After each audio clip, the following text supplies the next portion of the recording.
I don't know about you, but every time I meet somebody so-called famous, I always find it to be very interesting, to say the least.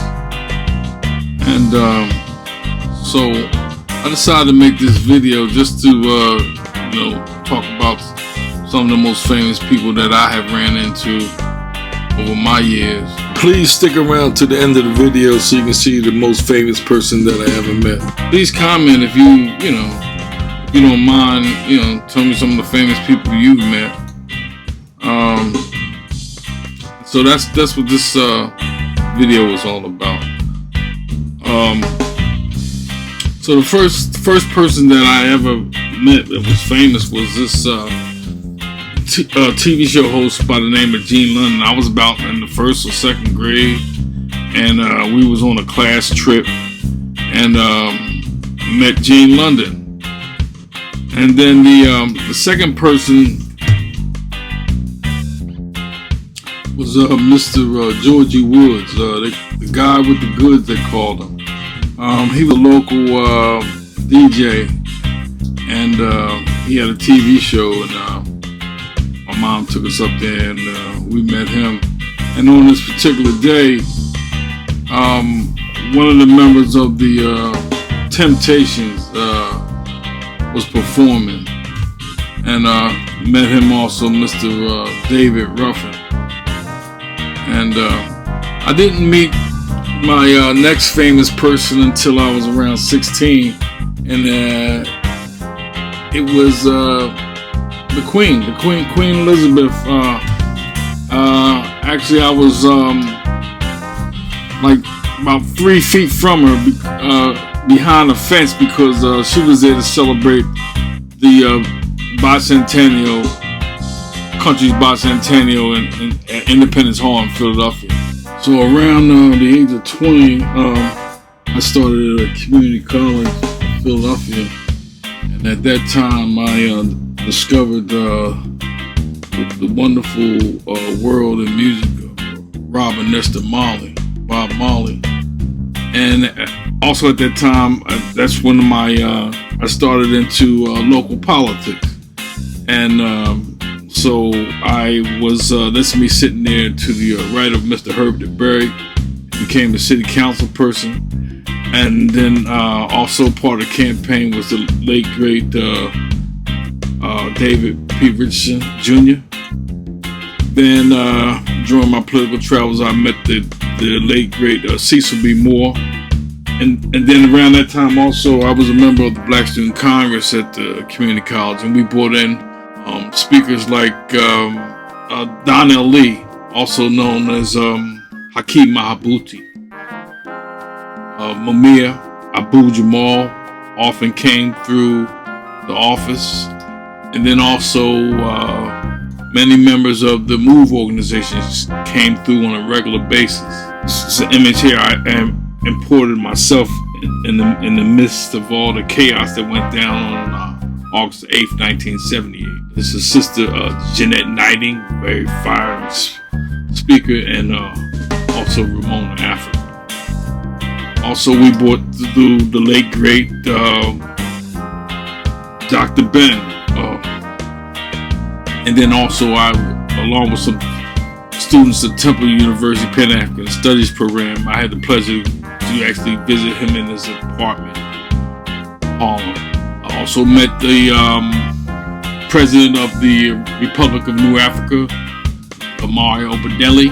That was a pleasure. And Brother Choke Creek Lumumba came through, lectured at the college also. Also, Ron Karenga, the creator of Kwanzaa, he came through and lectured at the college as well.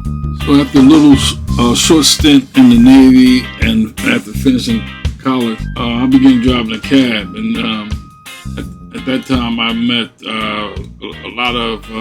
quite a few athletes. First one being Chocolate Thunder, Darryl Dawkins, center for the 76. Then I had Ron Sandberg, second baseman for the Chicago Cubs. Then Albert Bell, I had him in a cab. Franklin Edwards, guard for the 76ers. Also, Clint Richardson, another guard for the 76ers, part of that 1983 championship team. From time to time, quite often, I would catch AI Allen Iverson outside of the club. Also, Jerome Brown and Larry Hughes. One very memorable night was when I picked up Mr. and Mrs. Fine Desire, Tina Marie and Rick James, and took them over the bridge to Cherry Hill. Very interesting. Then another evening, I brought her down to Old City with Miss Janet Jackson. I used to see the champ, Joe Frazier, at his main bar quite often. I've seen Chuck D at a lecture. I would often run into Brother Taj Tariq Bey all around Center City. See him quite often. So right before I moved to Atlanta, I entered the Bob Hopkins pool tournament, and I ran into Mr. Hopkins himself, Tony Robles, Allison Fisher, and the Rocket, Rodney Morrison. Years of driving a cab at night in the city of Philadelphia. I started, once I moved to Atlanta, I got into healthcare and started doing a lot of traveling. And this is where I ran into good brother Dick Gregory in D.C. And it was a pleasure meeting. Lucky for me, when I moved to the A, my neighbor was no other than Mr. Billy Spanks himself, a local rapper from Detroit. And he was able to show me around places, and one of the main spots was the 50-yard line, where I met another awesome rapper from St. Louis named Country Gravy. She's a pool shooter. We would be in there shooting pool. The rapper Rocco would come through there and shoot pool from time to time. Also, the brother Shannon Brown played for the Lakers. He would come in there, and Mr.